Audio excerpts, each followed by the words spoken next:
இயக்குனர் பிரபாகரன் அவருடைய மனைவி அஞ்சலியை விவாகரத்து செய்ய இருப்பதா அறிவிச்சிருக்காரு. இயக்குனர் பிரபாகரன் குறும்படம் அண்ட் ஷார்ட் ஃபிலிம் மூலமா கவனம் பெற்றவர். இதை தொடர்ந்து திரைப்பட இயக்குனராகவும் திரைக்கதை ஆசிரியராகவும் அவருடைய பயணத்தை தொடர்ந்தாரு. சோஷியல் மீடியாவில் எப்போவுமே ஆக்டிவாக இருப்பார். இப்படி இருக்க சூழலில் தான் பிரபாகரன் திடீர்னு ஒரு போஸ்டர் ஷேர் பண்ணியிருக்காரு. அதில் அவர் என்ன சொல்லியிருக்காருன்னா, வாழ்க்கை நமக்கு பல அழகான அனுபவங்களையும் மறக்க முடியாத தருணங்களையும் கொடுத்துருக்கு. அதே நேரத்தில் சில முடிவுகள் நம்மளுடைய மனசுக்கு ரொம்பவே கடினமாக இருந்தாலும் எடுக்க வேண்டிய நிர்பந்தத்தில் இருப்போம். நீங்கள் பலருமே கேள்விப்பட்டிருப்பீங்க. நானும் மனைவி அஞ்சலியும் எங்கள் வாழ்க்கை பாதையை பிரிஞ்சுட்டு விவாகரத்து செய்ய முடிவு செஞ்சுருக்கோம்.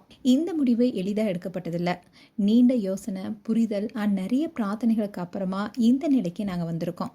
இதில் யாருடைய தவறுமே கிடையாது. வாழ்க்கையின் பார்வை, எதிர்பார்ப்பு புரிதலுடைய வேறுபாடு எங்களை இந்த முடிவுக்கு கொண்டு வந்திருக்கு. நாங்கள் ஒருத்தர் மதிக்கிறோம்.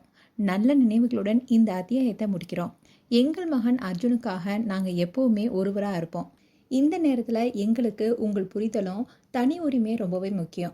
தயவு செஞ்சு இதை மதித்து எங்களுக்கு ஆதரவாக இருக்குமாறு கேட்டுக்கொள்கிறோன்னு பிரபாகரன் அவருடைய சோஷியல் மீடியா பேஜில் போஸ்ட் ஷேர் பண்ணியிருக்காரு. இந்த போஸ்டர் போட்ட சில மணி நேரங்களிலேயே அவருடைய மனைவியும் நடிகையுமான அஞ்சலி பிரபாகரன் அவங்களுடைய இன்ஸ்டாகிராம் ஸ்டோரியில் நம்பிக்கை இருக்கும் இடத்துல தான் முயற்சி இருக்கணும், எப்போவுமே உன்னை நிரூபிக்க வேண்டிய இடத்துல இல்லைன்னு அர்த்தம் இருக்கிற மாதிரி ஒரு போஸ்டர் ஷேர் பண்ணியிருக்காங்க. அதே மாதிரி அஞ்சலியும் நாங்கள் 2 பேரும் விவாகரத்து செய்கிறோம்னு அதே போஸ்டர் ஷேர் பண்ணியிருக்காங்க.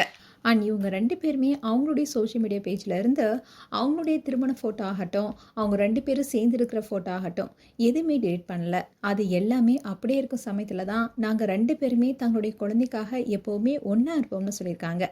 அதே நேரத்தில் 2 பேரும் ஒருத்தர் மேலே ஒருத்தர் எந்த குறையுமே சொல்லலை. இந்த விஷயம்தான் இப்போ சோஷியல் மீடியாவில் பேசும் பொருளாக இருக்குது.